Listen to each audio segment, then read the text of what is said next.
Hi. How Hello. are you? I'm doing well. I'm doing well. Happy to be here. So, who are you and what do you do? I'm Avery Hinton. What do you do is a broad question. I write books, I row books? boats, and I enjoy life as much as I Okay, can. here's the most important question of the entire podcast. What was it like being on crew with Oh boy. Hey, look. No, that's misleading. Hey, I'm as tight with Will as any of the other guys on the boat. I like a diversity of personalities, and so yeah, we certainly got that. Yeah. I mean, you get that in any high Oh, school yeah. sport, but Did you yeah. did you know a guy named Yeah. Oh man, I He's love the Nathaniel. best, bro. What a guy. He's the best. Yeah. I went to his house right before he went off to the academy, and we played the original Mario Kart for like 2 hours. Yeah. Oh yeah. Yeah, I love. You want to talk about like a professional rower type? That's definitely Nathaniel. He's the best. Oh, He's the yeah. best. He's probably one of the best humans I've ever Really? known. Yeah. I He think moved in so. here and certainly fit in super Yeah. fast. Yeah, love that guy. But I remember he was sitting alone outside in the courtyard, in like on a warm September day, and I was like, hey, I think that guy's in my English class. So I stand up. I go like, hey, you're in my English class. Come sit with me. And Oh yeah. it sprouted from there. Oh yeah. Total engineer. Total. Yeah. He's the Love it. best. Love him. But okay, are there any things that you want to talk about specifically? I know, what was the thing you said on your Instagram? It was something about toast, right? Or burnt? Oh yeah, that's a philosophy of mine. Is it like eat the frog? Eat the frog. I'm not. Oh, I think I know what you're talking Yeah. about. Yeah, like get rid of the hard thing first. Exactly.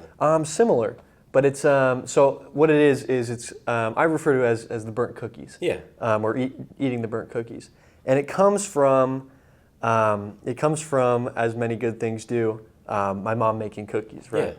All good things start with your mother making chocolate chip cookies. This is true. But sometimes, and my mom she makes fantastic chocolate chip cookies. But occasionally, as with all baking, you will have a batch that comes out a little bit crispier than you want. Of course. And when that happened, my mom she ends up making probably another batch. Yeah. But she asked if anybody wants these because otherwise they might get thrown away. And I realized that if I can just teach myself to eat the burnt cookies, then I get more cookies in the end. That is true. And to my 10-year-old or 8-year-old mind or whatever, the promise of more cookies is an attractive one. But I think it's where it is applicable to the rest of life is if you teach yourself to enjoy doing the things that no one else wants to do, because the rest of my family wasn't super stoked on eating the burnt cookies because they're maybe not as they're not as tasteful as They're really crunchy, the fresh, they're soft harder. ones. It's like harder to eat. Yeah. Breaks your teeth. Yeah, I mean, hopefully not that crunchy. But, I mean, if they're still warm. But the point is that if you kind of learn to get used to, I think of it a lot of times in terms of that one light at the cross between, and I apologize for all those who don't live around this area, but it's at the intersection of these two roads, and there's a light, and once you go through that light, you have to, if you're in the right lane, merge into the left, and it's a really busy light, so the merge is kind of messy because it turns into a turn lane on the right.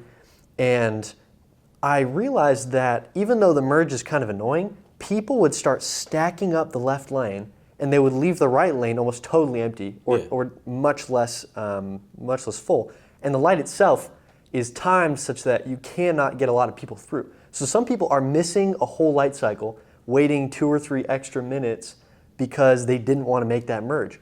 And so I taught myself to make the merge and to get good at it and get excited about doing that. Yeah, to get good, and that way I was able to get through quicker, or just and it gave me more awareness on the road, things like that. Or if you teach yourself, whether it's a chore that your siblings kind of fight to avoid, or a job at your job that people don't like doing. If you can teach yourself to enjoy doing that and get good at accomplishing that task better than anyone else, you oftentimes make yourself indispensable because no one else wants to replace you. Yeah. And two, you it's a test that you can complete.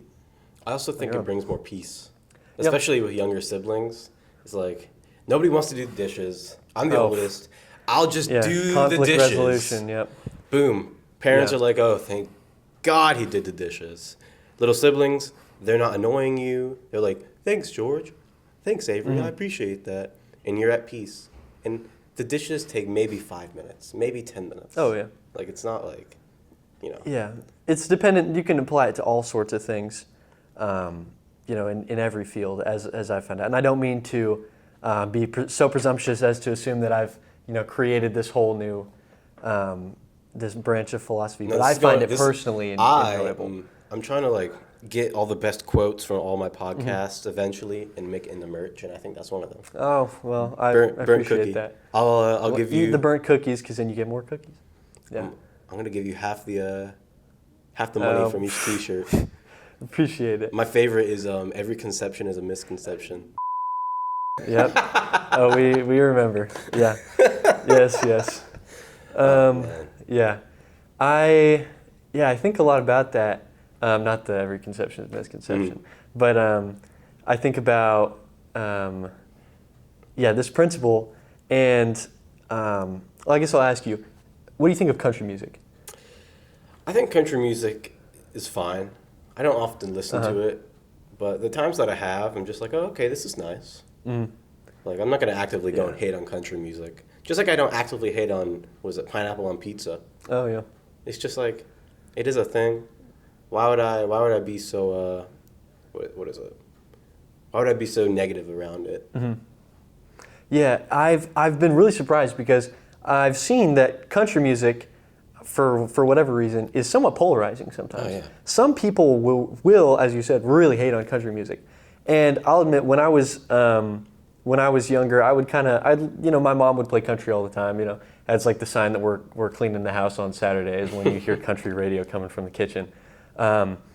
But I kind of wouldn't differentiate between the different singers, and I couldn't kind of feel the more subtle parts of the genre. But I was surprised that some people had such a strong distaste for it. Yeah. And so the reason why I bring this up is because I believe that, similar to the burnt cookies, teaching yourself to do difficult things and get joy from doing difficult things like that, the more things that you can come to enjoy in life, and the more things that you can teach yourself to love, the more joy you will have in your life, just in general. I mean, more things that you like, you're going to be happier. You have more things to... So I bring it up in terms of music genres. If you say that you don't like country, and you turn that into an opinion rather than a skill that you're building, that's something that my dad says. He says a lot of things that people call opinions are actually skills. You got to tell me more about that. Okay, That's trippy. Actually, the way that he brings it up is in terms of sports. People will say, I don't do sports, I'm not good at sports. Yeah. Or I'm not good at math. And to say that you're not good at math is to assign a personality trait to something that really is It's casting a field bad of spells study. on yourself. Yeah, certainly. Yeah. That if you just kind of resign yourself to this this limitation, you internalize it and you make it a layer of your identity. But if you kind of instead try to work at something, no one has time to put in effort to every school subject or every skill that's out there, because there's so many. There's an egregious There's amount. an infinite amount. But if you just say that you're not good at sports, then you will limit yourself from experiencing the joy that so many people do experience from sports. And realizing that made me kind of understand that if I can just teach myself to like more things, then I'll have more joy. Now, I will say, it's important to acknowledge that there are some things that we don't want to teach ourselves to enjoy, right? There are some influences and some things in our life that we want to deliberately shy away from. This is true. Because they can be harmful to us or harmful to other people. But with that caveat, I think there's a lot of things that we kind of separate and we put off as weird or as not for us, that don't necessarily have to be the case. They could be foods, that could be music genres. I personally have been trying to get into metal because, dude, if you look at metal, like if you go to, I use Apple Music, you can get on me for that. if you go to like the new tab in Apple Music and you're looking at all the albums that are releasing, there's so much metal. Yeah. And if you're a metal fan who really enjoys this music, dude, you are eating well. There's constantly stuff coming out for you. You know what? That's a very good point. Yeah, right? That's a very good point. And I think that I get like tricked, I get juked out by metal albums all the time because I'll see an album cover or like a name that looks so cool, and all the track names are so awesome. And I'll listen to it, I'm like, oh man, this is just not what I was expecting. But if you can teach yourself, as I have been doing, I mean, it's something that can be done. You can see progress in it. I found myself like you'll just have so much material, and that is just applicable all over life, I think. You know, that reminds me of something that a habit that I picked up is not calling myself stupid. Yeah. Like sometimes I'd be doing something, I'd be like, oh, that's stupid. Oh, I'm stupid. No. I did a stupid thing, but I am smart. I think that's wise. I think that's doing this. Oh, I cut my hand. I did a stupid thing, but I am smart. And it's just like those little mental tricks that help you stay more positive. Yeah, and whether or not you believe that will have like a, because you agree it's a very subtle change. Oh yeah. And whether or not people might claim that something like that doesn't have big dividends, but at the very least, it's limiting the possibility of subconscious discouragement. So yeah, I can respect. There are levels to the game. There are levels to the game. Yes. Wow. Okay. Let's see. What was the inspiration behind bench reviews?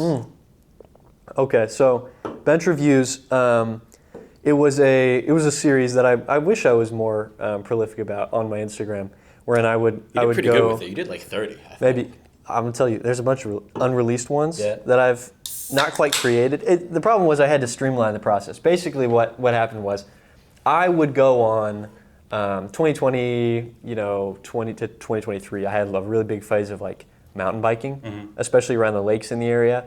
And as I would go around, I would stop and I'd sit at different benches and I'd look out at the lake and I would think about, which ones were the best in my mind. Natural categorization is something that I do. Yeah. And I thought, well, I got Instagram at some point in there, and I thought, what would be funny if I just went and reviewed all the benches that I visited to, because there's reviews for everything. Yeah. Actually, the inspiration from it, I just remembered, was probably LBSS Water Fountain Reviews. Do you remember that account? I remember that. From the guy, I think I knew him in 7th grade. He was on my bus. And he'd go to every water fountain in the school, and he would review each one for the stream, the pressure, the temperature. Why did that disappear? Well, because he graduated. Oh, yeah. But, oh man, I wish somebody would have picked it up elsewise, because I subtly, I know, that's a call to action. Yeah, come on, guys. Lock in. I would like start subtly thinking about that as I was drinking from these water fountains, as silly as it is. And so that kind of sentiment carried into the benches. And I started thinking about, well, what criteria do you want from a bench? And it turns out you can find any number of things to judge about, people love different to judge. topics. People do. I kept the bench reviews pretty lighthearted. But yeah, there's all kinds of variables that I started looking for. Whether what was the craziest variable? The craziest variable, the one that I don't know. There was always a really, I probably like the style of the bench. Because you can have a bench that's. Oh, this is getting really. No, let's get into really it. technical, really nerdy. But yeah, we have a while. You can have a bench that's like has a beautiful, gorgeous view, and it's really well kept. It's well built, it's sturdy, but then it's right along like a major road, or like it's on a path that gets passed all the time. And so the relationship between like privacy and quality, and then also the relationship between like effectiveness versus the style factor. There was one bench that I found, I want to say it was New York City, or it might have been Chicago. I was there, and it was right outside of our hotel, and it was like made out of like copper pipes. And I was looking at this and I was saying, man, it's rusty, so it's not clean. It is not comfortable at all because it's, essentially corrugated iron. But the experience of sitting on it is, it transcends just the comfort of the bench. And so that's why the different variables interact with each other. So I rated it still highly. I actually don't know if I posted that one. Like I said, there are a bunch that I'll look at, and like things that I've like categorized. I'm like, oh, this stump is in a really good spot. Does it count as a bench? And I'll take a picture of like my sister on it and then not post it later. But yeah, it's a fun thing, and it's resulted in. I'm always surprised at the amount of people who will comment to me after about it, or like people will send me frequently stuff about like 10 out of 10 benches. Yeah. And if that's my legacy, then I think that's something to be proud of. That's his LB legacy, the bench guy. Yep. I love that. We like benches, yeah. I love benches. I mean, I sit on them pretty often. Mm-hmm. But Yeah. are you gonna try and do any of that stuff in Brazil? I won't have social media. None so of it? probably no. Wow. No. But I will be taking pictures, so maybe at some point. I don't know. Haven't figured that out much. I'm mostly thinking just to be really focused on what I'm doing. Yeah. Mm-hmm. So, what are you gonna be doing? Oh, I've been called as a missionary for the Church of Jesus Christ of Latter-day Saints. I'll be down there doing basically teaching and service in the city of Brasilia, and that'll be for 2 years. Yeah. So, are you kind of going in there blind, or do you know how it's gonna go? How it's going to go is difficult to say because you never really know the experience just because it's such a different lifestyle from the one that I've lived and from the one a lot of people live. But understanding the culture of it is really easy for me because I've grown up around people who've served missions their whole life. My dad did, my uncles and aunts. They've all gone to different places all over the world, and so those are in a lot of ways really difficult. I'm lucky because Brazil is a common location. There's about 37 missions in Brazil. Wow. Yeah, and so there's just tons of people, Brazilians serving in Brazil, but also Americans and elsewhere. Mm-hmm. And so it's easy to find Brazil missionaries. From my specific mission, it's a little bit more difficult. But yeah, I think I understand that it's going to be, one thing that people say about it is that it is often the 2 most difficult years of their life, but either a lot of them say the 2 best years of their life or the 2 most fun years of their life. And I like to listen to the people who say, it wasn't the 2 best years of my life. It wasn't even that fun. It was really hard, but it was the 2 most valuable years of their life. Like everyone that I talk to, there's such a broad spectrum of people who had fun and people who didn't. I personally think that I probably will, just the type of person I am. Mm-hmm. But not a single person regrets going, and that's telling, I think, of what it is. That's so like 2 years, no social media. You're gonna send a weekly email, right? Mm-hmm. Yep. How are you gonna do that? I'll basically just write an email. I've got a big email list that I've been gathering relatives and friends for, and I'll be talking about the people that we're teaching, the things that we're doing day to day, what it's like, how I'm feeling. There are some stories that probably won't make it back on the letter just because those are the kinds of stories that like you tell your mom happened after you get back, once everything's okay. But yeah, I think people will also be able to email me separately, and I'll try to get back as often as I can. But it's done once a week specifically because we're given a day of the week as our P day or our preparation day. Mm-hmm. And so that's the time that we get to go and do laundry, and we get to do shopping for the week because I'm living alone with one other guy because you're in a companionship. So it's me and one other missionary. And we meet with the others around frequently, but in terms of living, we're on our own. And so we're giving like bi-monthly enough money to take care of ourselves, and so that day is enough. Is your flight out there comped? What do you mean? Like, do you get to pay to do it? Oh, yeah, you do. So you don't get paid for sure. It is all volunteer. Obviously. Yeah, but you do have to pay for some of the expenses and whatnot. Yeah. The flight out there. Actually, the flight is covered, I think. Yeah, because it's done by missionary travel. Shout out to the church. They're really good at organizing that stuff. Yeah. Have you always been this like devout to your religion, or would you even call yourself devout? Devout. I think talking about. Or is that even the right word? I think to say that I've always been that way probably isn't accurate because when you're really little, you're mostly doing what your parents tell you. Yeah. And I think that, well, some people will call that, maybe forcing your child to do something is a way that someone would describe it. But I think that if you believe in something, then you'll want to raise your kids in that way. And I think that an important thing that people don't talk about is that we're encouraged to come to our own conclusions, to ask questions. Anyone who tells you that religious people, or even just Christians specifically, are indoctrinated or taught not to question and not to doubt doesn't really understand. It's kind of idiotic, don't you think? Well, it's a conclusion that makes Uneducated. sense to reach without that background or without interaction with certain groups of people. But it is a little bit disrespectful to kind of assume that I don't have critical thinking skills or haven't thought deeply about my beliefs. But I've always been encouraged to come to my conclusions, to kind of begin my own personal testimony off of the ones of the people who've come before me, whether it be my ancestors or the people that I meet, but to ultimately build it for my own and to be constantly reaffirming and understanding why it is I believe the way that I do. I know there's the temple relatively close to here. What is it called? The temple? Yeah. We just call it the temple. It's called the Washington D.C. temple. 'Cause they're I remember I all went over there all once. over the world.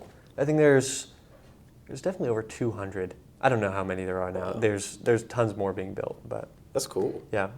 I went there once. Oh yeah? Yeah, when it was getting was it renovated or Yeah, something? that's right. It was undergoing some renovations. They had an open house. That was really cool to see. It was beautiful. It really was. Oh yeah, I like hearing people. The radio. It's right off of 495, so you get this beautiful view of the one side of it, and people always talk about it as like the Disney castle. Yeah, Princess Disney Castle. I was like, you know what is that? Why is there a castle? That's a pretty Do pretty you memorable. do you ever want to go see like the Vatican or like go to other churches all around the world to see how they are? Oh, for sure. I think there's so much beautiful architecture and culture to be found in religions around the world because it's people who are really passionate about something, who have been commissioned to build something that they really believe in. Yeah. And the result is often beautiful. The same thing. I mean, it's like when you'll find like mausoleums. It's the same thing. Someone was really passionate about this person. Yeah. And so the result is something beautiful. That's not. Yeah, I think that it's really cool to go and learn about other faiths and talk about. Just be educated about it. I think that's really good. Education is so important. Oh, so many important. people are like willingly uneducated about things because they want to keep a perspective that I guess upholds their hate, basically. It's the comfortable way to live, Yeah, for sure. it's the comfortable way. It's not the burnt cookie way. No. Yeah. Let's see. Do you miss high school? Do I Or miss will high you school? miss high school? Double I question. think one thing that I've realized since graduation is that it's very odd to see all of these people every single day and then go to seeing none of them. Yeah. That routine just suddenly kind of vanished into thin air. Really? And it's really difficult to look at things in hindsight because, personally, I really loved school. I love high school mostly because of the things that, just the social elements and I love being around so many different types of people. That's one of the reasons why I love Northern Virginia. And so I definitely do miss the times that I had, but it's really difficult to balance that with like the excitement of things that come. I'm sure Yeah. all the people going off to college are caught in that same kind of crossroads. Yeah, so I do miss high school. For a very long time, I was like anti-school. I was like, I don't want to go to school. This can't help me. What is this going to do for me? But then I think at the beginning of senior year, I was just like, you know what? What if I just try and get as much value out of it as possible? Like, so my one goal was to learn as much as possible from high school, and I really enjoyed my senior year. I really enjoyed it. I learned so much. William talked crew at me for so long. We have a habit of doing that, for sure. For so long. Apologize for those at our lunch table. Oh, yeah. But, no, I mean, it was, senior year I think was the best. Yeah. The best year out of the four. Yeah, that's, you bring up the kind of what is this going to do for me mentality. And that's another thing that's always kind of irked me Really? about people when people talk about school like that, they love to point out, oh, we learned this thing in calculus that I'm never going to use again. Or like, another day not using the Pythagorean theorem or whatever, right? Or having to memorize, biology facts that aren't going to serve someone in a professional field eventually, which I totally understand. I think it's because people are looking at it as such like a top of iceberg view. You know what I mean? Like Oh, they're not yeah. looking at everything underneath. Right. And I've heard people suggest that we should just let people study the topics that they want to, because you're not being given a really in-depth view of a lot of things. But my personal kind of idea of this was I really kind of articulated it about midway through junior year, which is I read about this professor who received a similar question. Yeah. I think he was some kind of mathematics professor. And somebody asked him, when are we ever going to use this in the future? And he brought up the analogy of football players in the weight room. And he talks about they don't train, the bench press because they expect to be bench pressing a guy on the field, right? They're training for football by doing things that are in some ways totally unrelated as far as the motion goes. But the point is that they were building the muscles and they're building the capability for their body to eventually do the things that they do need to do when that becomes relevant. Yeah. And schools is a lot of the same way. They're learning how to learn. They're training their mind. That's one of the most important things. Yeah, it's not just the ability to take in information, but it's the ability to adapt to new data sets and to apply it. Right, to apply it, but also to be able to jump into a new topic and ground yourself quickly, or have a strategy. I mean, the scientific method is something that we're taught that's kind of in that same wheelhouse of ways to categorize and understand information. So you're training the bench press when you do, take geometry and you want to be a nursing major, because you're learning how to learn and you're learning how to take in lots of different types of information and apply it. And you never know what you're going to discover in high school from the classes you're taking. You meet some crazy people. You do, and that is a whole another element of education for sure. Oh, yeah. I feel like the social aspect of it is probably the most important, in my opinion. It's my favorite part, for sure. It is. Yeah. I have a question. How have you been able to become so articulate? Because you're answering these questions so well and so quickly. I can neither confirm nor deny this proposed articulation. But I think, one thing is that I'm a writer, for sure. It turns out that when you work with words a lot, you get good at words. He got good at words. Yeah, I put in about 2,000, well, recently it's about 2,000 words of prose as I've been finishing up this last project a day. I'll usually go for about 1,000 words on a regular project, and then I journal frequently. I would absolutely recommend to everyone, journaling is such a powerful tool for getting your thoughts out, and also it becomes a time capsule, so that your future self can look back on the way that you spoke, the way you talked. As much as autocorrect loves to, turn my go-ins to goings and change the structure of my sentences, I try to preserve the way that I talk as much as I can in my journal. Yeah. And yeah, it turns out when you put forward a lot of words and you really spend a lot of time learning how to form your thoughts in a specific way that will get across the meaning that you want to, then it becomes kind of second nature. Now, that changes depending on who you're talking to, or in this situation, we are able to. I'm really yapping a lot at you, but we have the time to give each other space to get out fully what we're saying. Yeah. But a lot of times, it's not how it goes. And so learning how to shift between those different situations, it's different skills. Yeah, sometimes you got to go fast. Like right now, I'm slowing myself down so I can listen. So I can think of, okay, I need to ask this guy a ton of questions because he's so dang fast. So now I'm thinking, what question do I ask? And I don't know, so I'm referring to the document. I don't know. Right. I mean, it's just like, is journaling really worth it? Journaling? Yeah. Oh, I 100% believe it. I hear a lot of people. So the most important thing I think in writing, the most important skill to teach yourself is consistency, and that What does applies that to mean? journal. It means that you need to build into your routine a time to sit down and write every single day. That is where you're going to, and I appreciate you clarifying that Yeah. because it looks different in different fields. Mm. Developing habits, setting aside a block of time, letting other people in your life know, hey, this is the time that I'm focused on writing because it's something that's important to me and it's something I want to develop. Journaling is a pain. It can be a pain for sure. It weighs on me. I currently have a big backlog of days to get to.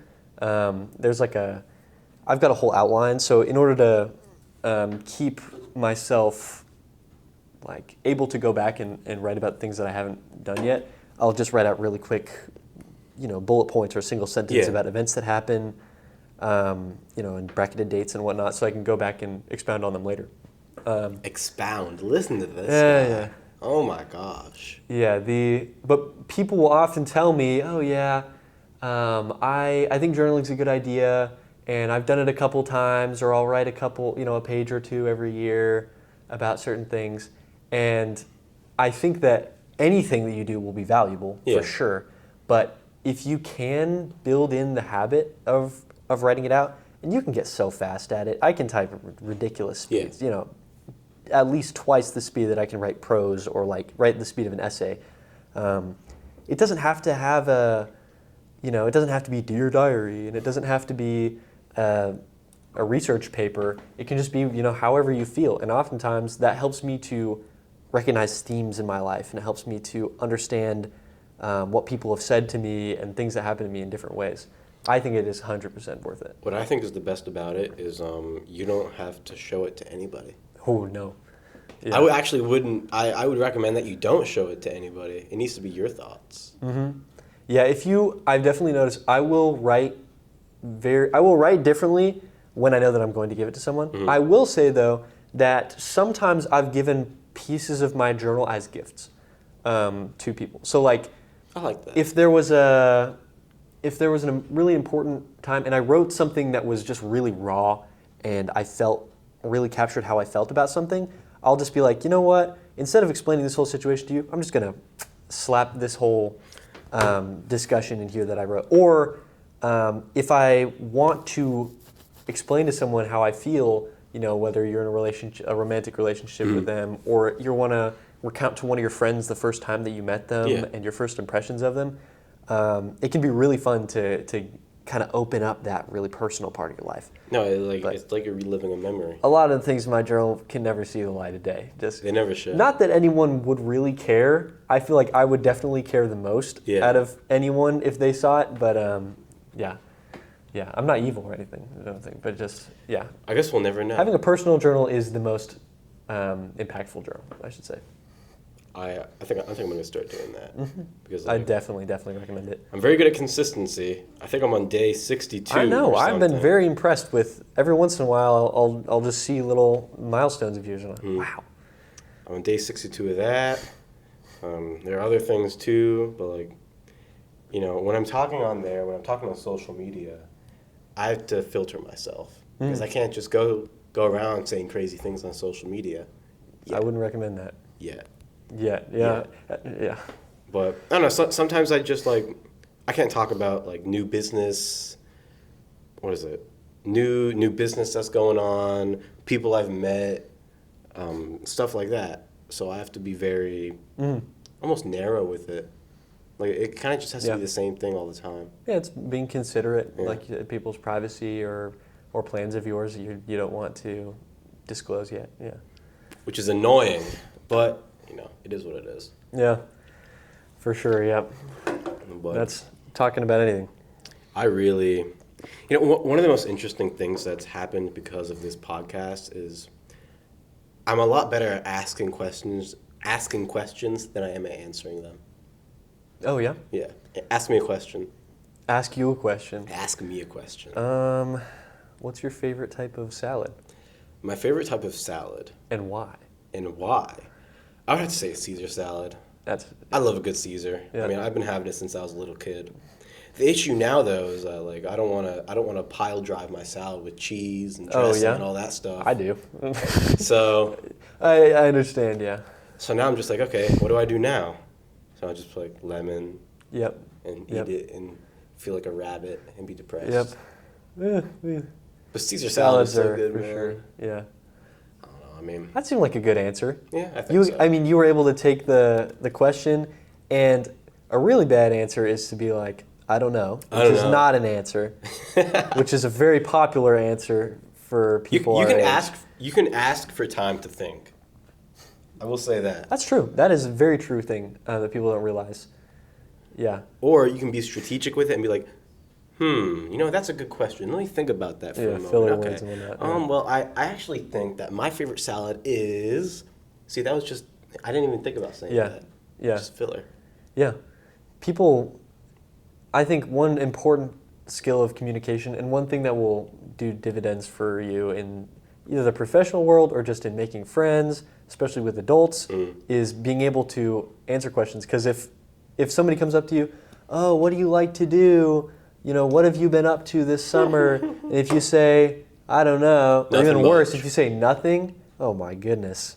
That person gets nothing from you, except that you're, they might assume that you're not willing to put in the effort or you're not interested in the conversation, which you might not be interested in the conversation. It's a case-by-case basis, really. Yeah, but it's good to, give them respect of giving them something at least. Yeah. Or at least preparing something beforehand. Actually, when you asked me who I was, my brain started panicking because it can be a really surface question. It can be a really deep question. It's a big question. And so, or you said, what do you do, I think. Who are you and what do you do? Yes, that's right. And you can answer that in a lot of ways because all of us have a lot of labels and all of us are participating in a lot of things. I mentioned, one of the first things that I thought of was I think it's Neil Gaiman. He's an author, and he would, I think it was. I listened to a lot of writing podcasts, and I heard this story about him where at a convention he would just go around and how he would meet other authors and how he would meet agents and whatnot. When he'd just go, "Hi, I'm Neil. I write books." I love out of the gates, just giving people kind of the tone of the conversation. And just the kind of person he does, and something to break the ice a little bit. I think that kind of introduction, as well as an answer to a question, is just really nice to. And I did respond with I write books, which is true. But the reason why I did that was because A, it's on my mind right now, but B, I was thinking of that Neil Gaiman type. Like, oh, yeah. A habit that I picked up with doing podcasts is breaking the ice really quickly. Like before we started recording, my favorite question to ask is, what is it like what is it like to be asked to be on a podcast? Oh yeah.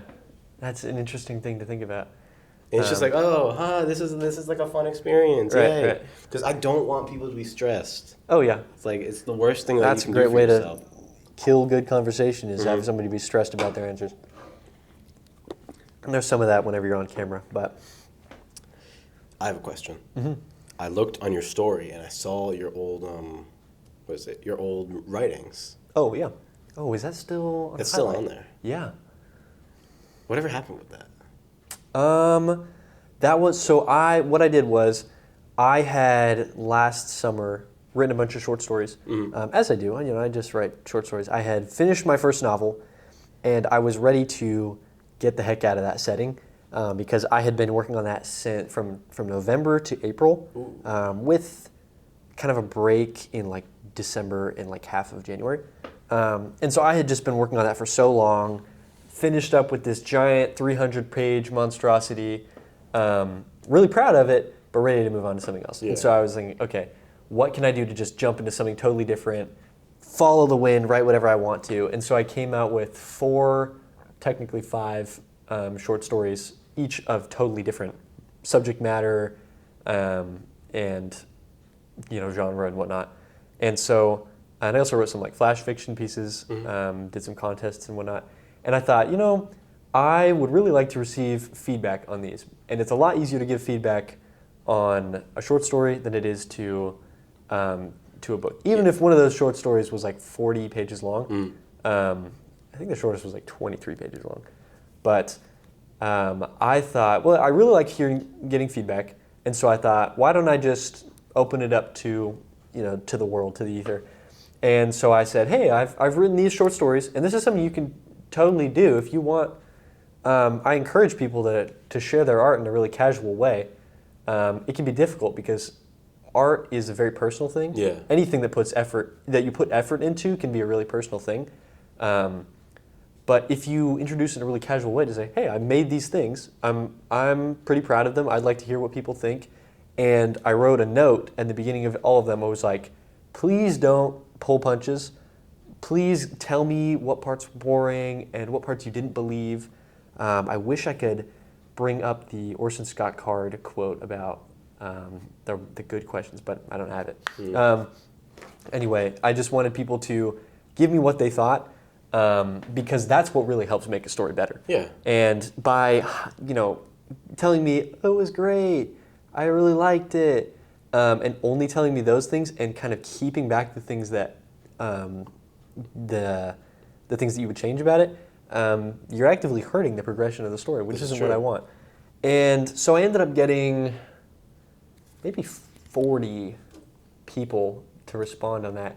And I put forward a Google form, and I gave people kind of a synopsis of each of the stories, what they were getting into, things to expect, reasons to do different ones, and people started choosing which story they would like to do.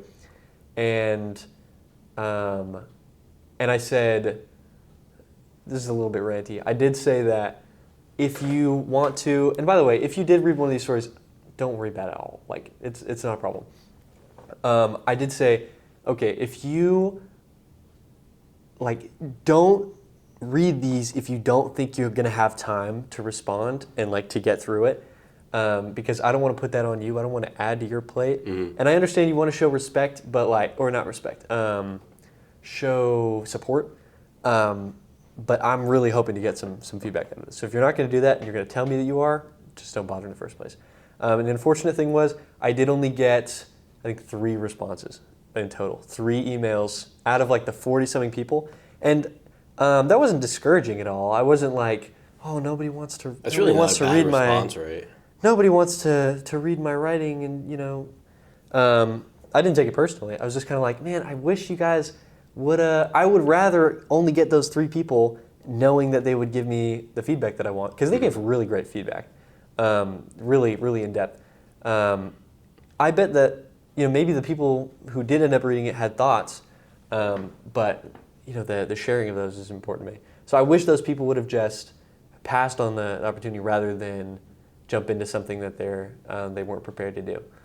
But either way, I was glad to just put it out there. It's a fun experience and getting out of your comfort zone. Yeah. Have you ever submitted? It was really fun. Have you ever put your stories onto Reddit? Because there's so many people on Reddit. I've not. That Reddit would be an interesting one. Yeah, I haven't done anything like that. I've done a couple of writing contests where I've been able to give feedback on other people's and receive some feedback, and those are always really good. Yeah. Yeah. Yeah. Okay, here's a big question. How do you write a good story? Oh my goodness. Do you want to? There are go into it. College level classes surrounding that. How do you structure a story? I think that's very different for every author. People are often placed into one of 2 camps, and those are any kind of dichotomous categorization like Big that word. is innately flawed. But on one end, there's I think it's George R. R. Martin. Yeah. He describes them as architects and gardeners. Some people call them outliners and discovery writers, pantsers versus plotters. It's very there's different words for them, but it's basically the people who on one side of the spectrum are writing out everything that's going to happen beforehand, and they're they're using that blueprint, basically getting through the entire story and then starting and knowing every single thing that's going to happen. And then the other side of the spectrum are the people who are sitting down at their by the seat of their pants is where the one name comes from, and they're just writing, and just whatever they feel like is where they're going. They're just going to go and do that, and get really good at improvising the short term and like understanding, following more along the themes that they want to explore and the growth of the character rather than the hard plot outlines, and then doing a lot of revision in post. That's going to happen in any story. A fact that I do not like to accept a lot of time because I like to just write something and be done with it. Boom, boom. But I fall a lot more on the outliner side of things. I usually will write out. I'll have a big, what I call a companion doc, or a destiny doc, as I doc. like to I call like them. that. Yeah, and I'll just basically follow that blueprint. But some people, Stephen King is really notorious for this. Stephen King has a lot of crazy opinions. I'm not going to lie to you about writing. He's a crazy guy. But he also puts out, a book like a bunch every year. So, and he's wildly successful. You have to be a crazy guy to do crazy things. Yeah, that's the thing. If you hear writing advice from anyone, you can't take it as the thing that is true, because different people will tell you completely different things, and they will both be wildly successful. There's a sort of survivorship bias with any published author. But he really stresses like never outline, because you beat the life out of your story before you get through it, which is very true for him, but not true at all for me. But then I've tried different methods, and the project that I'm about to finish, which is a novella. What is a novella? It's like if you look at a novel as like like a full book, depends on the genre.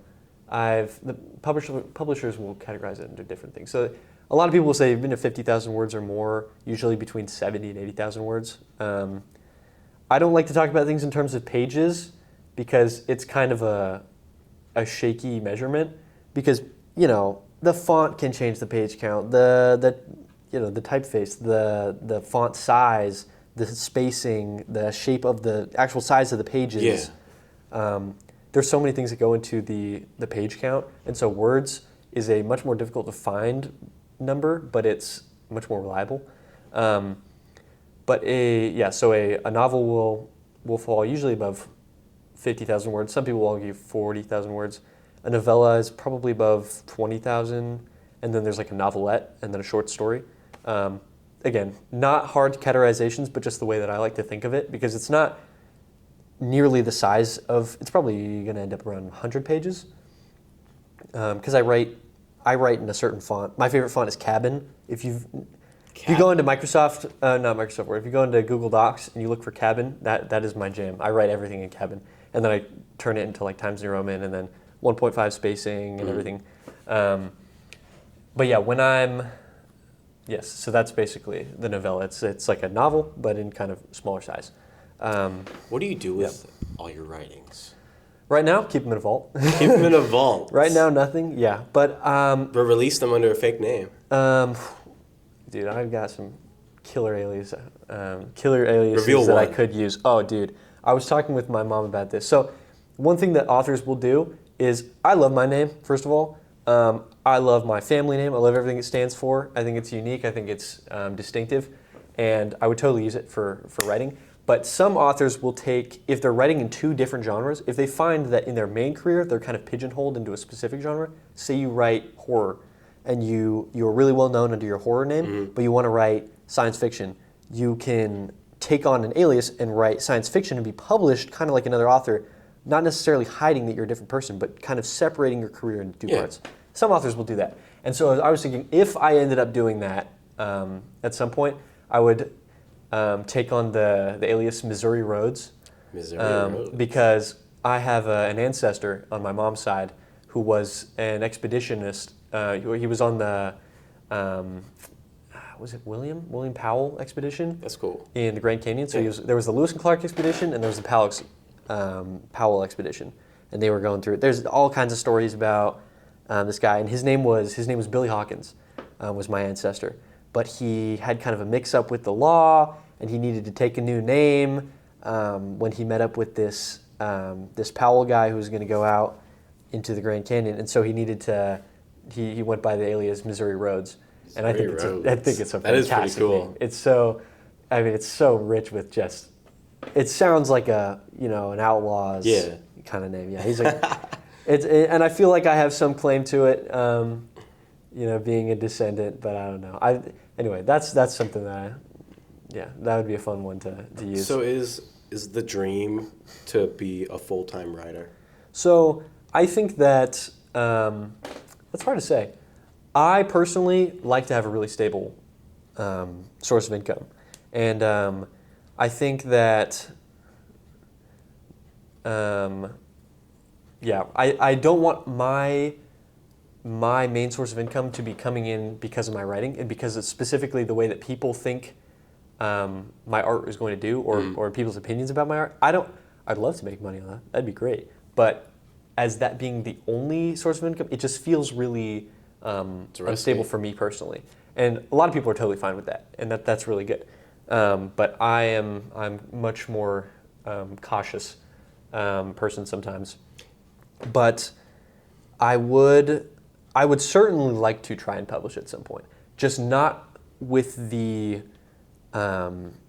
stress of that needing to pay the bills. Mm-hmm. I'd love to do something in linguistics, is what I really would like to do. But if I could have a writing career at some point, just for the satisfaction of people asking me questions about things that I'm writing, I would love to do that. Now, I think that it's really good that you bring this up because I think that there is a big tendency to, when someone asks that they're a writer or that they've written a novel, they love to ask, oh, when's it going to be published? And when am I going to be able to get a hardcover copy? Yeah. And that's totally fine because that's the culture that we live in.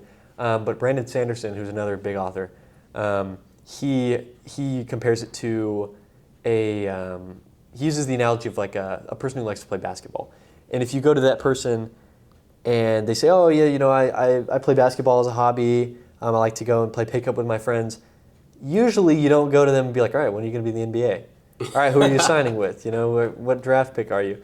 And so it's understanding that it can just be a hobby on its own. There are authors who write brilliant, beautiful fiction who never publish, but I would like to publish at some point. So how do you get that work if it's not published?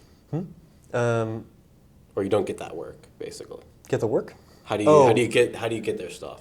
I mostly about how do I meet those authors who write? How do you meet them? Well, I was mostly thinking of it in terms of published authors who have talked about like friends of theirs, or people in writing groups, people that I know. Yes.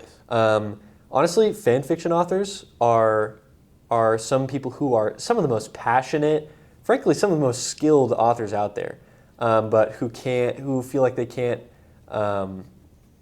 publish their work for money because of like intellectual property rights, which is fine, right? Mm. But you could pull a 50 Shades of Grey and just turn your Twilight fan fiction into a career. That's what that author did. But yeah, fan fiction authors, we have kind of a prejudice against them sometimes, just because there's this.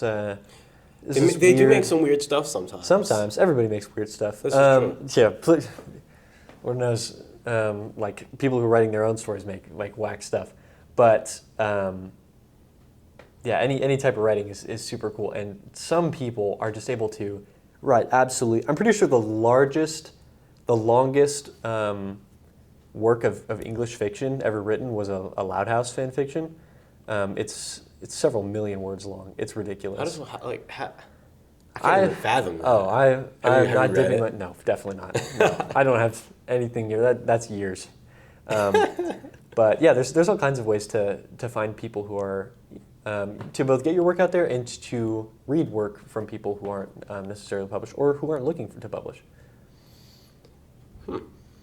Question. How is college going to work for you? College.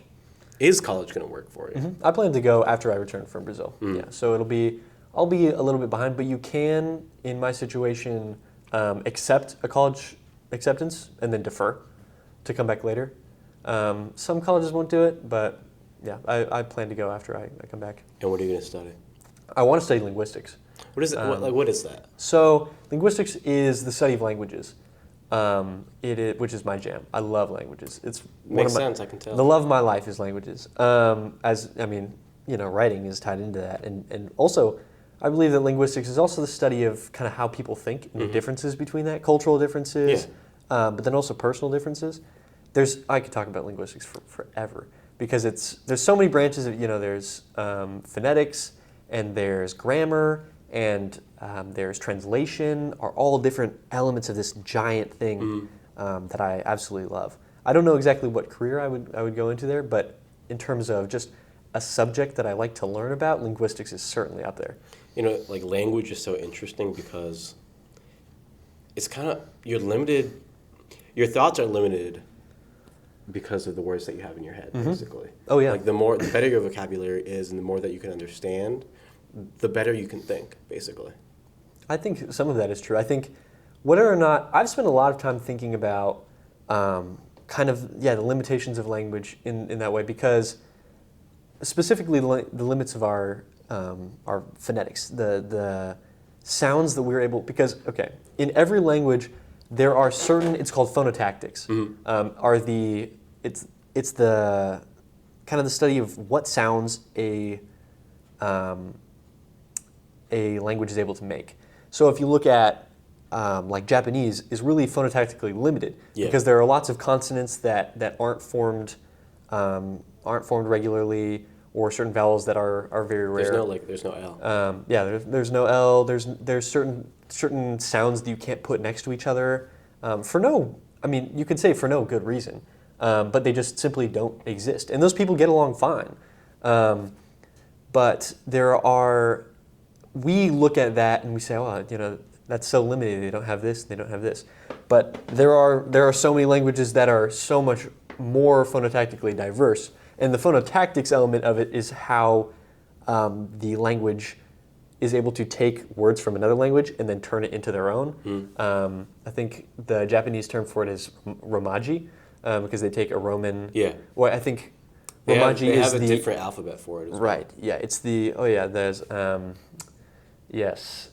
Kana is what I can't remember the full name, but yeah, Japanese is really interesting for this. There's katakana. Yes, katakana, that's right. And hiragana. Hiragana yep, and kanji. Kanji, yeah. Yep, which was then borrowed from another language. That's brilliant.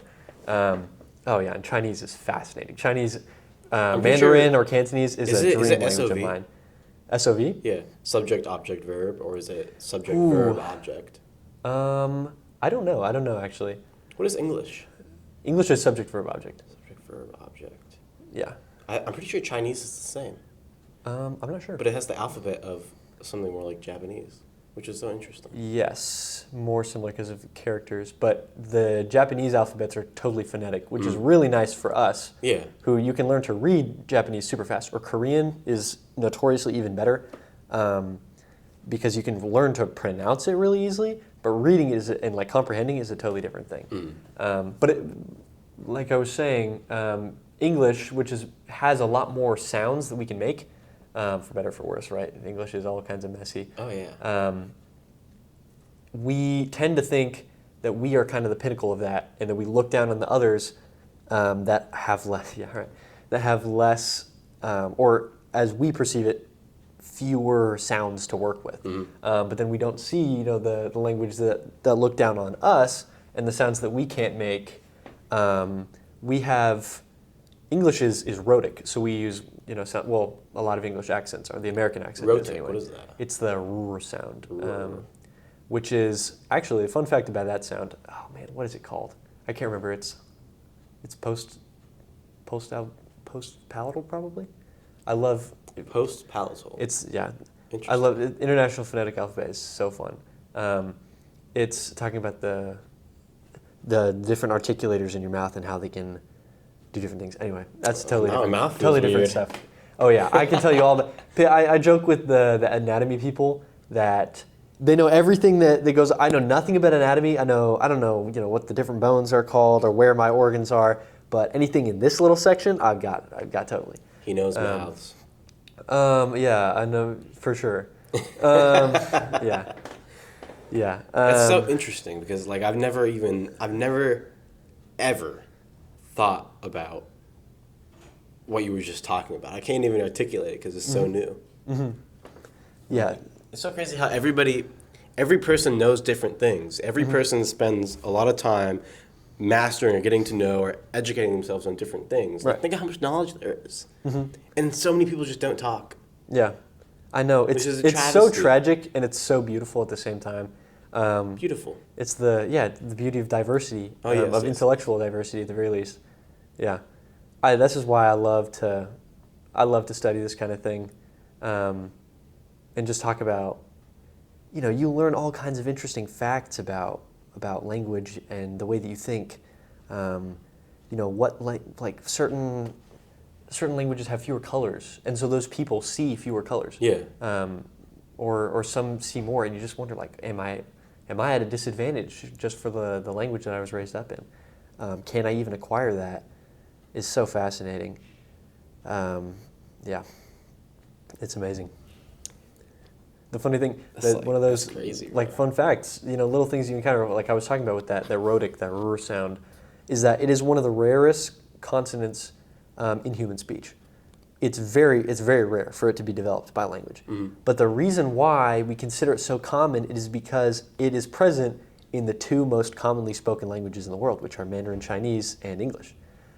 So this incredibly rare sound is incredibly common in practice because more people in the world speak it, but in terms of the amount of languages that use it, it's very small. You're blowing my mind right It's now. just things like that You're that blowing my exist mind. all over, that I love to study and just pick up. Think of how much more you're going to learn. Oh, yeah. Being in Brazil, talking to more people, going to college after that, talking to more people. Yeah.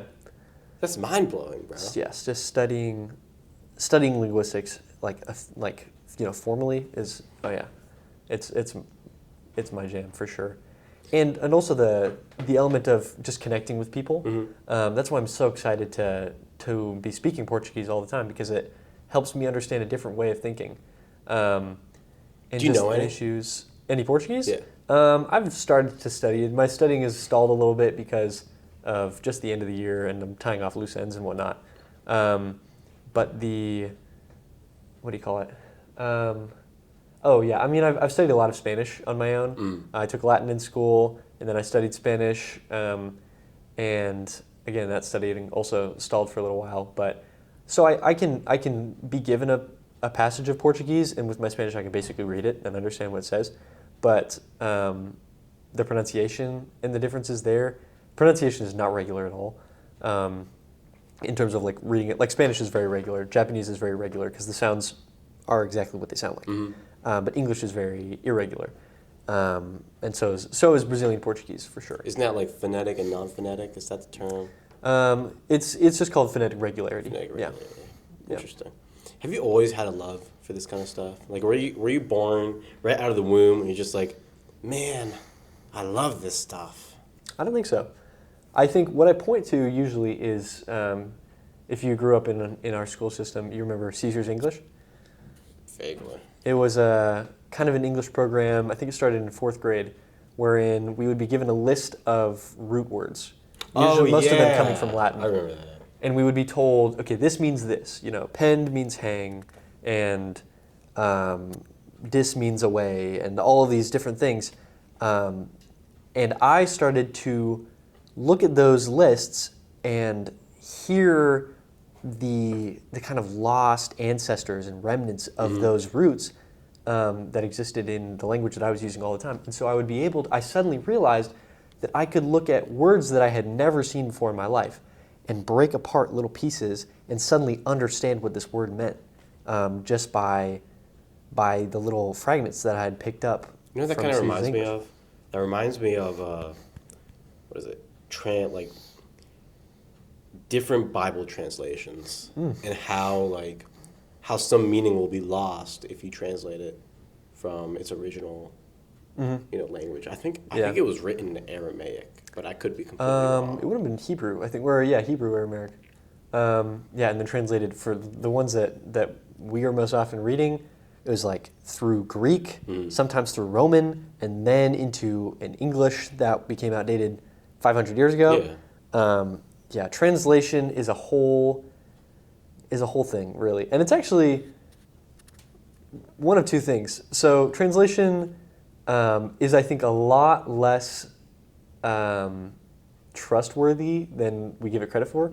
People love to go to Google Translate and be like, yep, this means this, and it's really just not the case at all. But the other thing is that it's fascinating that despite those the friction between two languages when you translate them, that we can get anything across at all. Yeah. And that in some ways you can still make connections that are basically direct parallels. I mean, it just blows me away. There's all kinds of, translation is just an incredible thing. Understanding that there are phrases that translate into single words in English or vice versa. Or I'm always amazed when I remember learning about in Spanish, the phrase when you say tengo que ir, it's like tengo que irme is like I have to leave. Yeah. And even though tengo que is like I have that, I need to leave. In English, we would translate into I have to do this. And it's like, what is the likelihood that the translation of have, which is, to possess something physically usually, is translated in this phrase in the same way that it's translated elsewhere in totally different contexts. I don't know if that's really... That's a really okay. I'm sorry, I'm speeding up there. Oh my gosh! When you can find two phrases that translate so perfectly from languages, sure, English isn't Romance, but there's a lot of overlap. What is English Germanic? English is Germanic, yeah. It's primarily Germanic. The thing about English is that it was originally evolved out of a Germanic language. And then at a certain point, we Frenchified it. So we just dumped a ton of French words in there. Entrepreneur. Yeah. Yes, entrepreneur, religion is a French word. Really? Yeah. Huh. All kinds of things. Rendezvous. I mean, that one's really obvious. But all kinds of like French words. And then we had a great vowel shift that probably happened before that. But just anytime, where that changed the way that we pronounce our vowels. That were written, so like it's just started shifting things around, and that's really what happens with language. Is people will get invaded, and then their language will change because oppressors tend to push their language on an oppressed class. You see that in Tagalog has lots of Spanish, so similar things. When the French, when the Gauls invaded some of the Germanic, that might be completely wrong.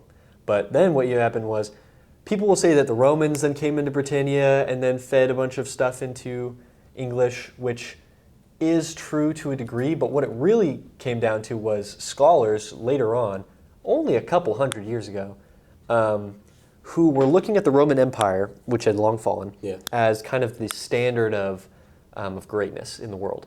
And they were saying, well, we want to be great too, because we speak English and we're British and we want to be the greatest empire that's ever existed, right? So we are going to appropriate tons of romantic words, words from Latin to sound more refined and more cultured. Yeah. And it's just stuff like that. Weaponized translation is a thing that exists. Weaponized translation. Oh yeah. You got to explain that. So if you look at, there are sometimes. There can be tension that arises from two countries that interact politically, but that are translating across two languages. There's one thing that, if you look at like China and the U.S., I don't mean to get political at all. I'm looking at it from simply linguistic perspective. There are times when the Chinese government will take like statements put out by the U.S. And change it. So, say an incident happened, and the U.S. did take fault, but not really. They'll mostly acknowledge that a thing happened as a means of keeping up good relationships with China. Yeah. But then the statement that the Chinese government will translate that statement and then give it to their people in a way that is the same meaning, but it has a different connotation, so that it makes the Chinese people think that the U.S. is taking a lot more responsibility than they really are. and that they were at fault for a lot more than they really were.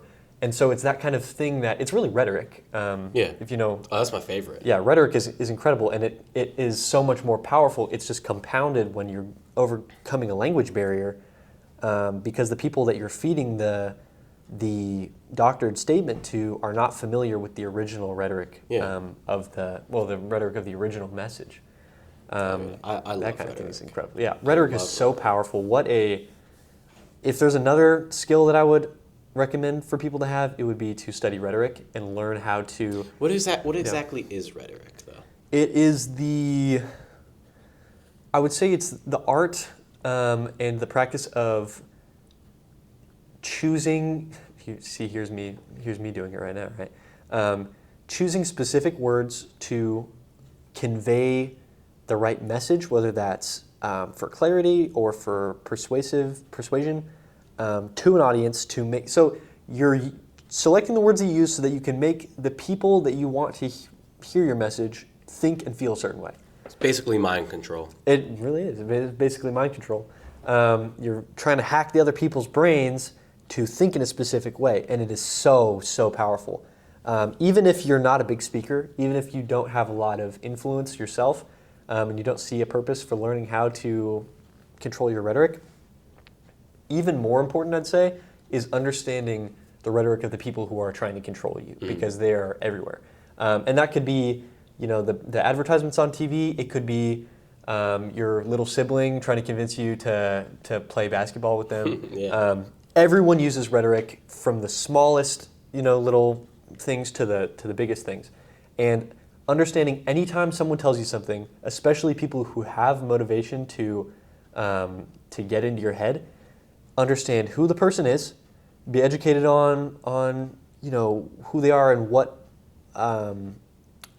motive they would have to influence you, what they're saying, whether they're qualified to say it, and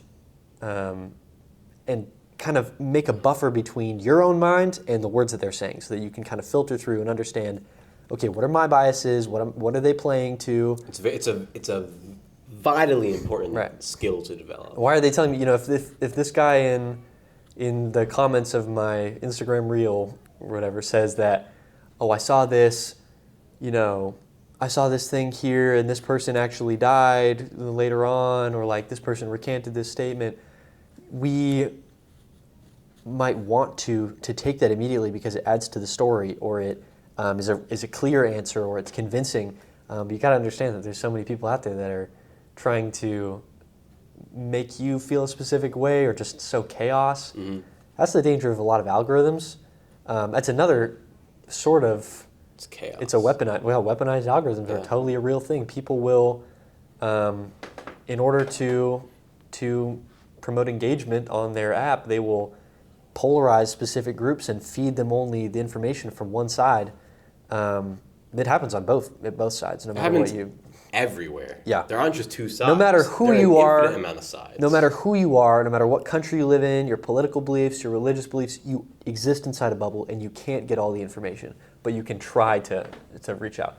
Oh my goodness, You can try and be open. Actually good, yeah. You can try and be open. Mm-hmm. Be open, yeah. Don't shut yourself down, basically. For sure. Yeah, because you're doing yourself a disservice. Move a little bit closer. Yeah, sure. All right, cool, you're good. Yeah, so one thing that I had the opportunity to see a little while ago, which fascinated me, was kind of an intersection between language and rhetoric, and a little bit of politics, where I was on Instagram Reels, and I was just scrolling through my regular algorithm, and I came across a video that was from a news station. It was a verified news station, whatever verified means these days. And it was talking about the streamer iShowSpeed, right, in China. Yeah. And the voice of the voice talking was a European woman, and she was saying, this Twitch streamer is doing God's work in China, and it talked about how he was showing the truth about China and how it's actually this amazing place, and how everyone should want to move here, and that propaganda has separated you from the truth that this place is amazing. And But then if you go into the news channel, it was called like something Europe. It was like an abbreviation, and then Europe. And so you're looking at this. Okay, it's a European woman speaking to me. She's using Christian themes in her, like right out of the gate, and she is. It says Europe in the news station. Like you assume that it's a European news station who's talking about the interaction between China and the U.S. But if you go into that news station account, it was a Chinese government-controlled news outlet that was aiming at Americans and Western Europeans and trying to use religious levers and ideological things, and frankly, young people who would be interested in whatever. He made me want to go to China. I want to check it out. Right, which I think is really good to not be prejudiced against people, but it's also so fascinating to see. This is an example that came up, in the wild for me, of someone trying to influence me in a specific direction. And if you can, of course, it's impossible you drive yourself crazy trying to do that all the time, but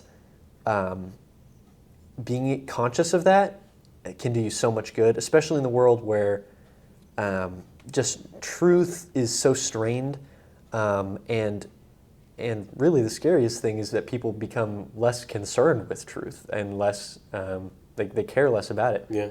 We think that in a world where we have so much information and we're told that we have all of information humanity's, doesn't mean truth. Very true. And also, the information age doesn't mean that you have all of the information. Yeah.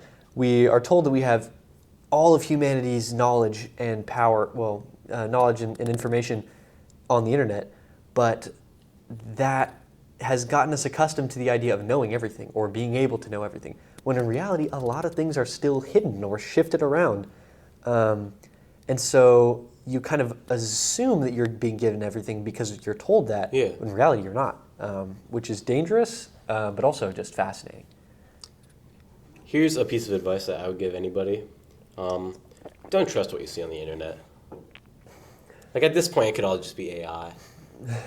That's a whole other dimension, doesn't it? You know, That would be quite a twist. I like AI. I think it's useful, but I don't think you should put everything on it. Like I use ChatGPT. I'm like, give me a list of 10 questions I can ask to be interesting on a podcast. Right. Find me 10 restaurants in my area. Right, that are right. good. Stuff like that. But don't put your whole life on ChatGPT or any AI. Mm-hmm.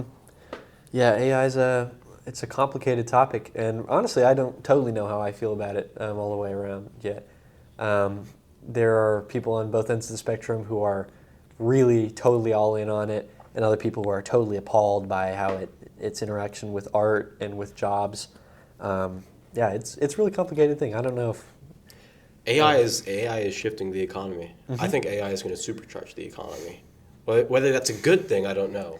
But it's gonna add so much more possibility. It will certainly make things more efficient. Yeah.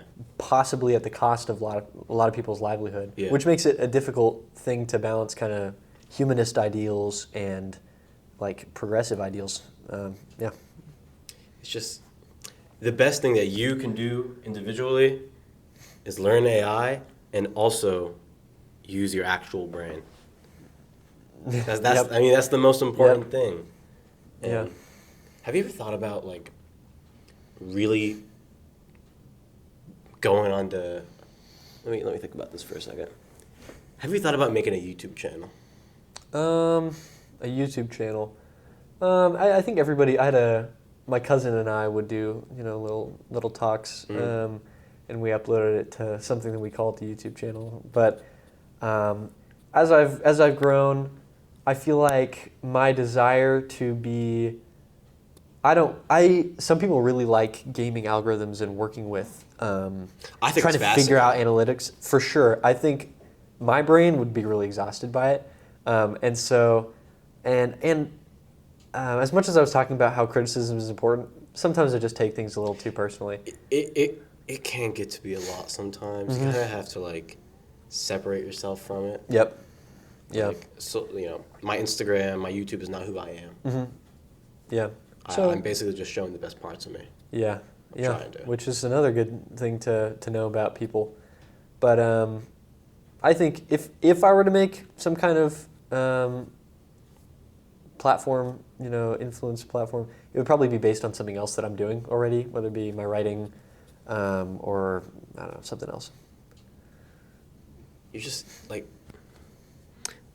I knew that you were a smart guy before this. He flatters me. I'm flattering you because it's like... You're melting my brain right now. Talk pretty linguistics about it. We could talk about, French spelling shifting and why it's irregular in its pronunciation. I want to make sure that, this podcast really shows you off in the best light. Because I know for a fact going to watch it. Hey. She's going to love it. No. But, you're really... She recommended me. Was a friend of mine who was like, hey, Avery should be on the podcast. You are a very liked individual. I hope that you know that. Genuinely. I hope that's the case. I try my best to make as many people comfortable in my presence as I can, because I feel like you can never have too many friends, know? And the more people, sometimes that results in, an apparent indecision. But I feel like having your own beliefs and not pushing away other people is something that can totally happen. Mm-hmm. People have a tendency to do that, which is the natural thing to do. Politics all the time, bro. Yeah. Politics, religion, stuff like that. Well, I think that in person it doesn't happen with politics as much as we say. I think that's a John F. Kennedy quote. Maybe he said that we're a lot less divided than they would have us believe. That's true. Yeah. On the internet, for sure. The internet is a great way to feel like you're being pushed away. Bro, people will talk to me on the internet. I've never been spoken like that in my entire life. Oh, yeah. Like, they'll dog on me. They'll be like, boom, boom, because boom. Parasocial relationships are just a totally different ballgame. But in real life, I can't remember more than one or two actual negative interactions I've ever had. Wow. Yeah, people are nicer than we give them credit for, I think. That's my personal belief. You can talk about whatever, are people born good or bad or whatever, but I think that people are in general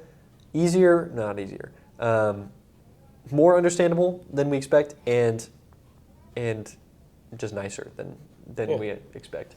I mean, it doesn't make sense for people to be mean, really. Like, how do you...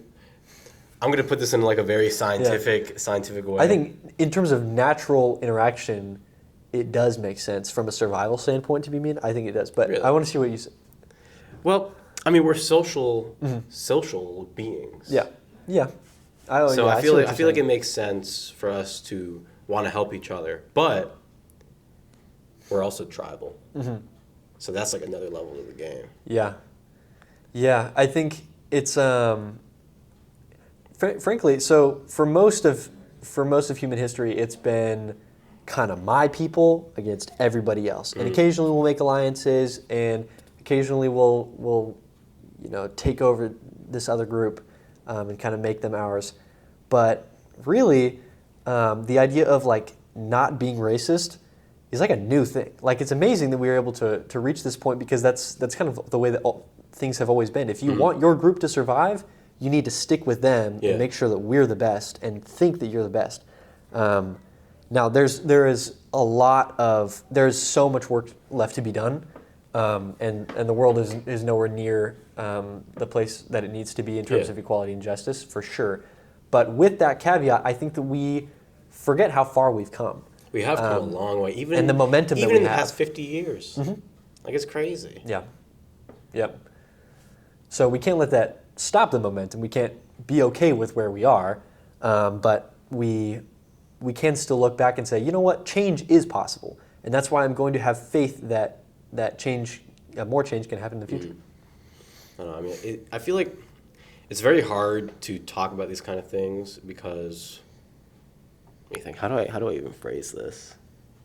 Like you said, it's hard to talk about. Yeah, it's hard to talk about these things. Because like when I was talking to you about that, I was like, okay, I don't want to call us animals because I'm not big on evolution like that. I'm not big on evolution like that. No, I mean, I feel like there's just as much of a chance that we evolved as we literally just popped up instantly. I mean, I don't know. I don't know. And something I think about all the time is, what if every historian has just been lying the entire time?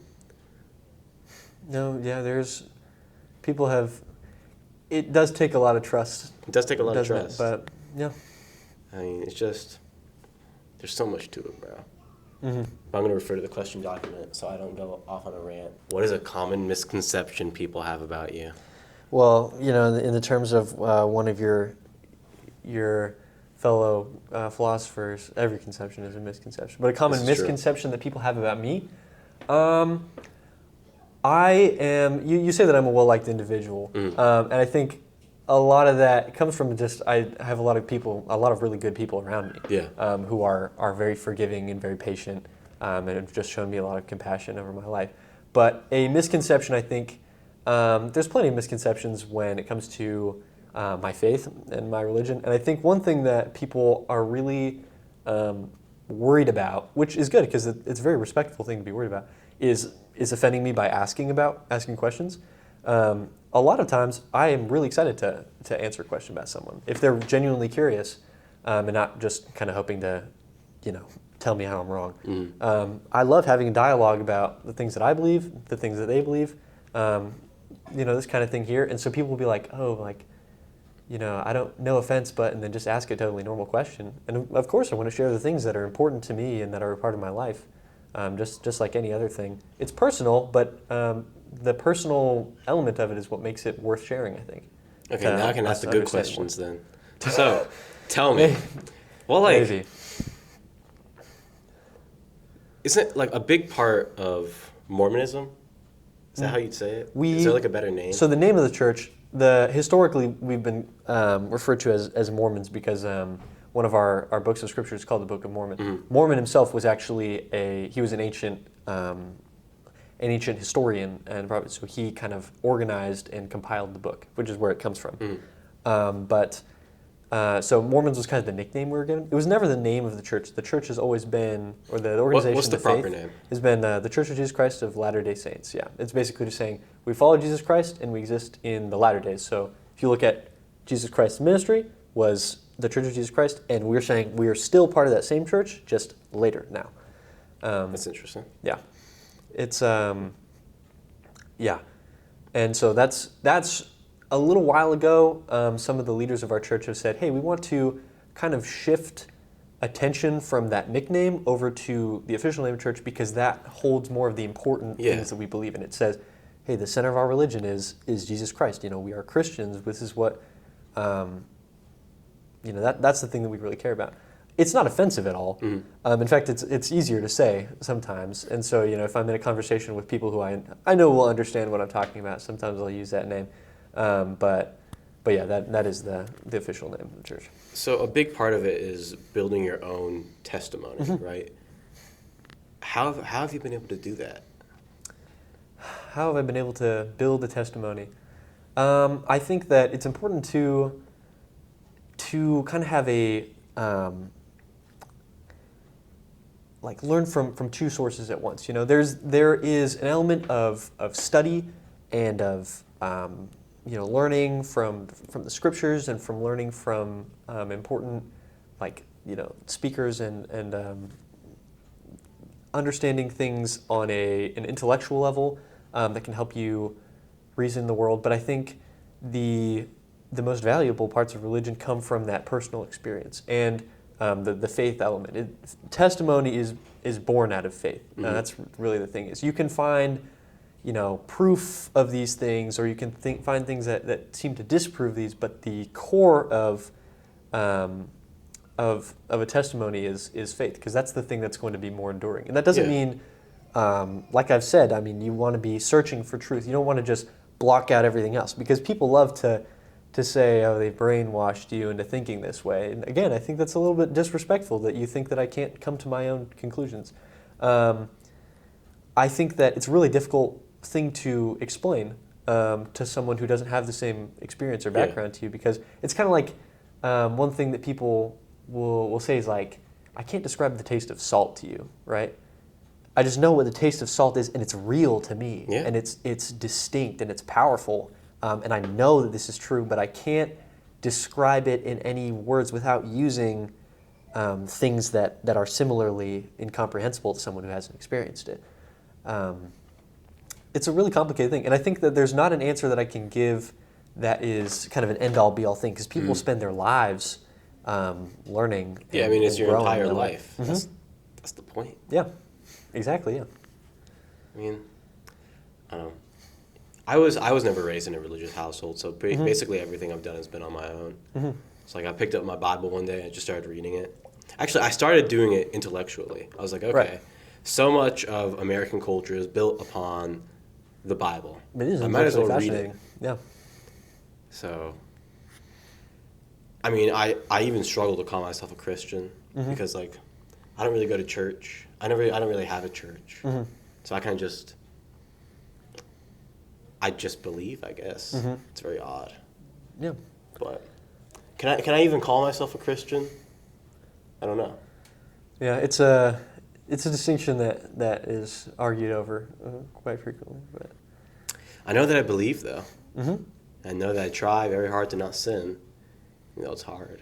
Hmm. It's hard. Is it hard for you to not sin? I think that it's impossible to not. I think one thing that I talk a lot about in religious discussion, you know, in church and with and friends and whatnot, is the understanding of what we in the Bible we're given the term sin a lot, right? And the way that I personally choose to, I think it's really interesting how this podcast is going in different directions, because I could be on a theological podcast right now, where I was on linguistics a second ago. But the thing that I try to get across is that, at least the way that I understand it, sin from a linguistic standpoint is seen. It's without. It's that's what the if you look at Spanish, if you look at Italian, if you look at Greek, not Greek, but if you look at Latin, where we are translating all this stuff, it comes from a word that means to be without. It means to pull yourself away from the presence of God. So to tell someone to not sin is expecting more of us again, because we're not perfect, right? But we've kind of turned the word sin into a sort of, it just has this heavy, really messy connotation that in a lot of ways is related to the forcing of beliefs onto people, and it has gained sort of a tonal and historical connotation, kind of like the word repentance, which is something that should be a joyous and kind of process-oriented thing, into a really negative and accusatory thing, which it really shouldn't be. So to say that I strive to not sin is to say that I strive to avoid pulling myself away from God and doing the things that He wouldn't want me to do. So that means sinner means to be someone without God, basically. To be someone who is currently, in the time that you're at, acting in a way, like you said, they're not a sinner, they're a person who has made mistakes. Yeah. And so our life isn't, we are going to, I think of it in terms of driving really fast on a highway. You're going super fast on a highway, and you might be going in the direction that you want, but no matter what, your car is going to veer off slightly, no matter what you do. And so that's why you're constantly making adjustments. We're not perfect. We don't have, a like laser straight, heading on the path, but the constant adjustment and the understanding of where you are in relation to where you want to be is really important. That's so interesting. Because now that I know what it means, now that I know what sin means, that changed my whole.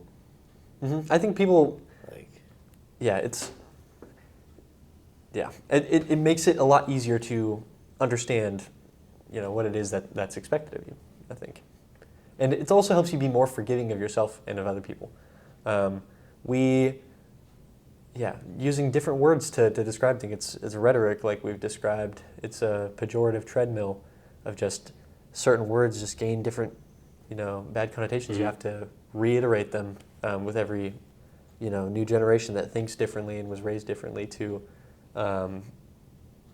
reassert the meaning that is true, or is that you want to be out there. This guy is smart. This guy is smart. But you can always get smarter. Absolutely, for sure. So I think we have time for about 2 more questions. So question number 1. Big one. What do you want to do with your life? What do I want to do with my life?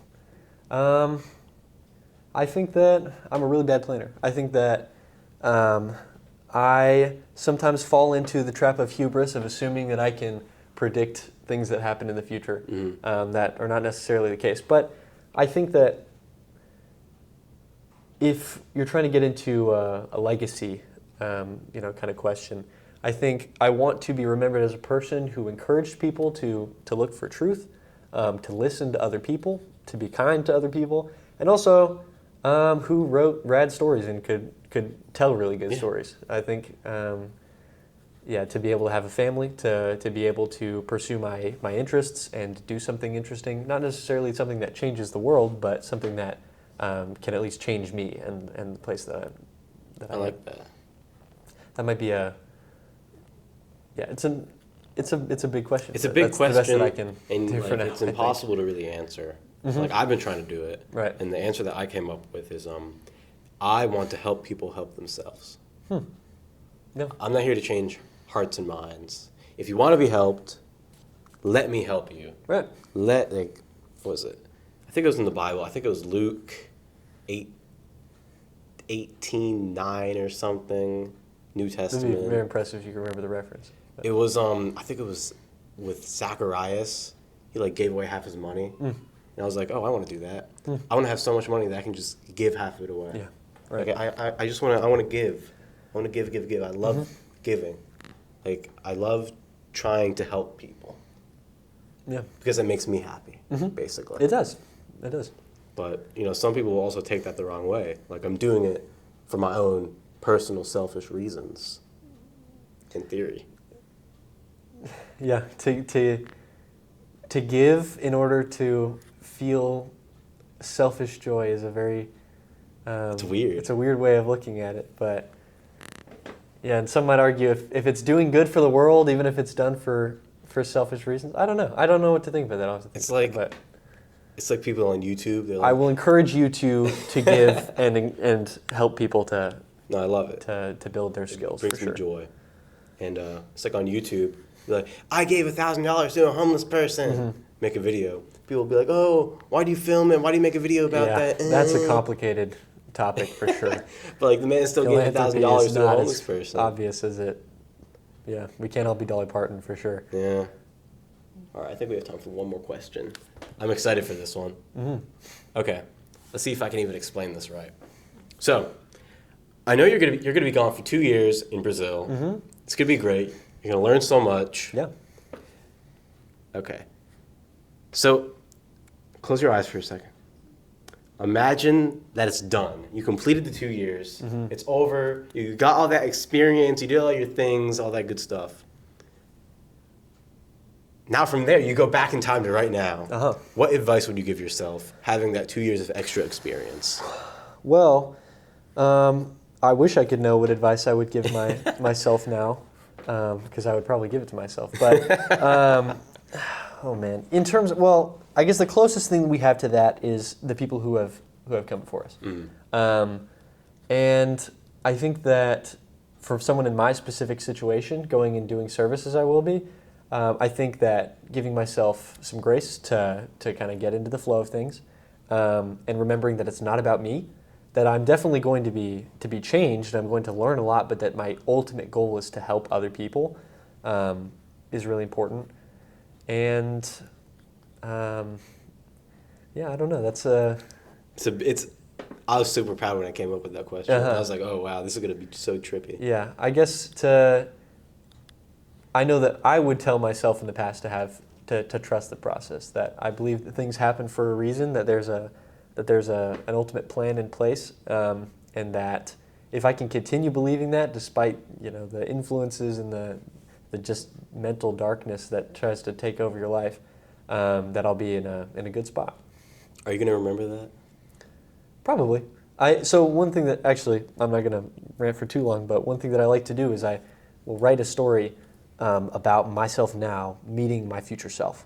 That's really cool. And talking about, obviously, the future self, he can't share anything about I wish I had more time to talk about this, but he can't share anything about the future because that would put his future in jeopardy. But That's such a cool. I want to do that. The important thing that I always try to drive home, and this is something that I did back in winter. I was in a really rough place, and I wrote a story about myself in January, meeting myself in July, and just seeing the joy on the other one's face. And you feel hesitant to write it because you think, well, what if that doesn't happen? And you're just trying to drive home. Okay, you have to be able to have the faith that things will turn out. Maybe not everything, but the things that you're worried about will fall by the wayside, and you will be better. And there are things that are in your future that you can't even imagine yet that will change your life, and just so much joy left to experience that you can't even predict at all. That's crazy. I want to do that. It's fun, yeah. It's sometimes an emotional experience, but are you yourself now? Are myself you that July self? Oh, I absolutely am. Good. Which shocks and amazes me every time. There's so much in there that is aligns so well to things that have happened since. Oh yeah. It's the gift of foresight. Something like that. Yeah. Something like that. Yeah. Yeah. Do you have any questions for me? Oh man. I'll answer anything. Do I have any questions for you? We have 5 more minutes. Well, see, now you've asked me a question. I'm going to. Let me think about that. Take as much time as you need.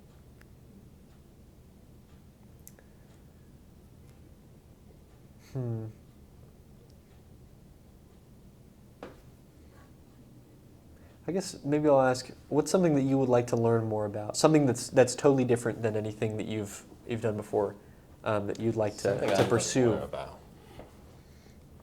Something I want to pursue.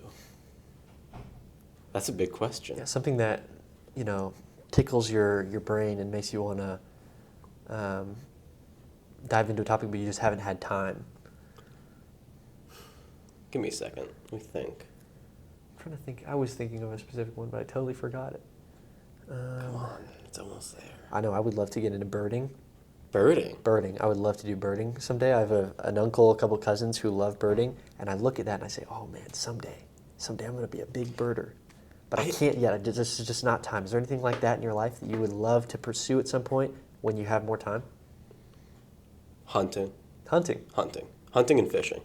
I would love to learn. I want to be like the outdoor boy. Oh yeah. Bro, I love that guy. Did you know I actually met him once. Really? Yeah, my parents are friends with him. Is he a cool guy? He's a member of my church.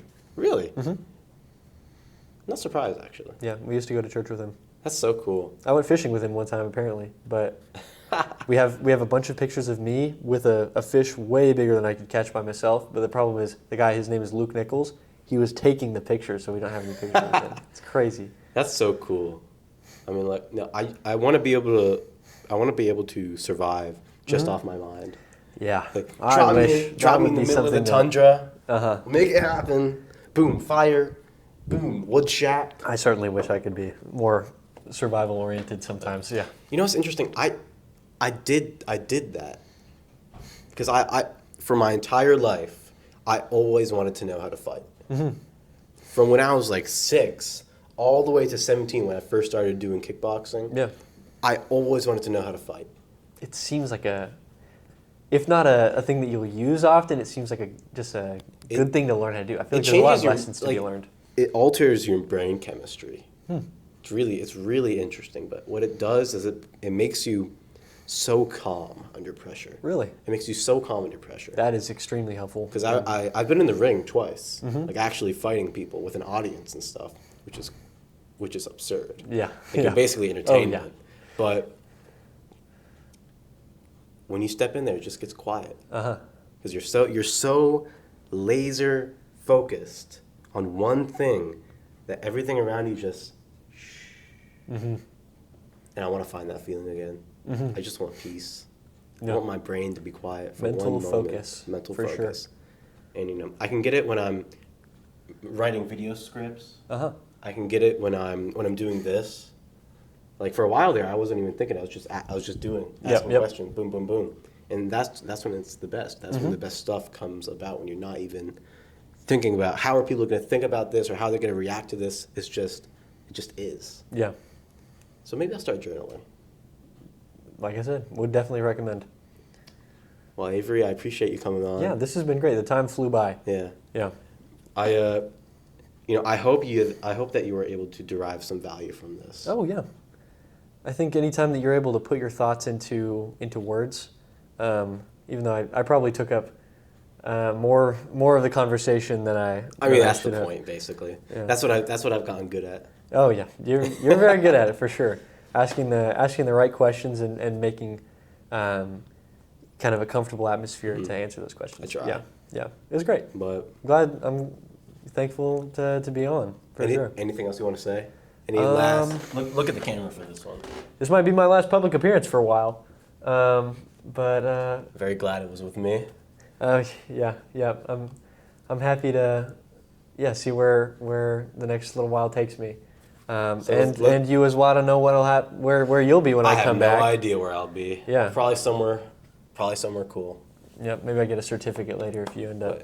Want to run it back in 2 years? I'm sure I'd do that. Let's do it. Definitely would. Yeah. I'm excited for that. Yep.